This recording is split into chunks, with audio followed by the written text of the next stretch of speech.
is Mental Health Awareness Month, and we want to talk with parents about how they can support their kids' mental health if they're playing sports, or maybe they just put way too much pressure on themselves to be just the best at everything. Clinical sports psychologist and an endurance coach, Corey Niyomura, is joining us here live. Thanks for being here. Hi, thanks for having me here. So, when we talk about kids' mental health and playing sports, it's about helping them do what exactly? Not just be better, but stay mentally strong in the game?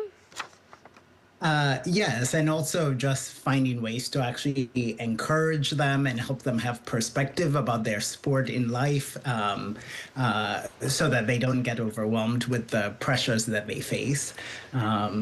Many times I recommend that parents actually reflect on their own perfectionistic standards, what they may be bringing to the picture, and having some space for support for themselves so that they're able to guide their children, maybe, help them release the pressure and not feel like there's only one way that they can get where they're going.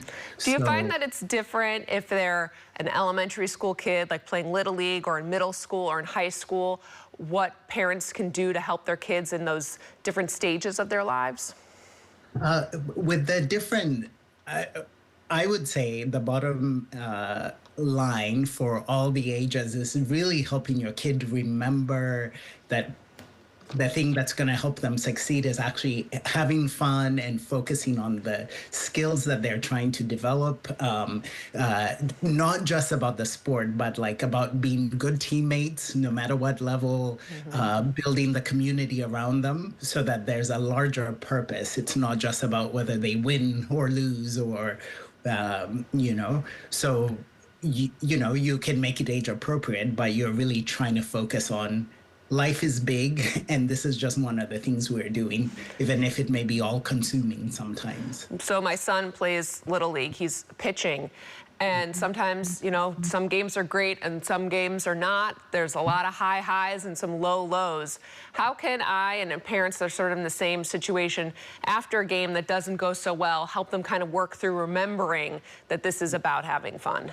Yes, I think just having dialogue. So I really like us as parents having space that you are just processing with your kid, asking them how they're doing, leaving room for all the emotions, right? It's regular to be upset or sad, and then just helping them talk through that and getting to a point of, what did you learn? What do you want to try next? How do you kind of have the feeling, go through it, and then move on to what the larger point is. Do you find that it's like parents putting pressure on the kids, or is it the kids putting pressure on themselves, or their teammates putting pressure on them? Where does most of that come from? I think it's both. So just one thing I like to remind people, especially if you have athletes in the family, is most young people who want to be in sports are pretty motivated and self-driven, so they don't usually need extra pressure from parents. I think a parent's role is really to support them and help them figure out what they need, because there is a lot of cultural pressure, maybe pressure from the teams, but I think as long as the adults are holding the larger picture and supporting the kid in that, they'll find their way. Like, they don't need more pressure from parents. When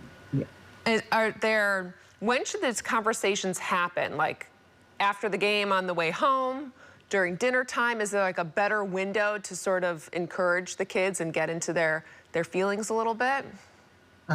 I'll also obviously say tailoring it a little to your child, but I do like having conversation beforehand to see what kind of mental space they're going into it with, into the game.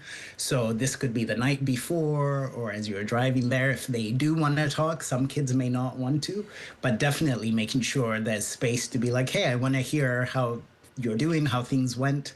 You can tell me now, you can tell me at dinner, help me decide. You open up the door for them to be able to talk to you.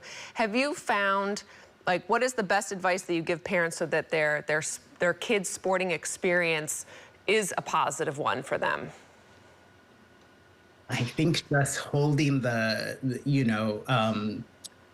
being able to hold a long-term goal that you're wanting your kid to develop skills that will help them with other things also outside sport, right?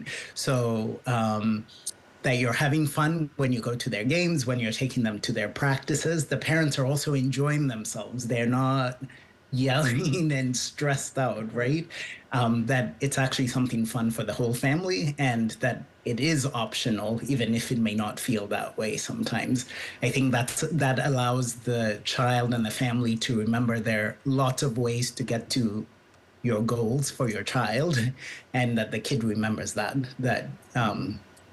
it's about growth and fun and supporting other people. So it's not just self-focused. Yeah, these are life skills. Clinical sports psychologist Corey Niamora, thank you for joining us this afternoon. Appreciate your time. All right, thank you so much. Take care.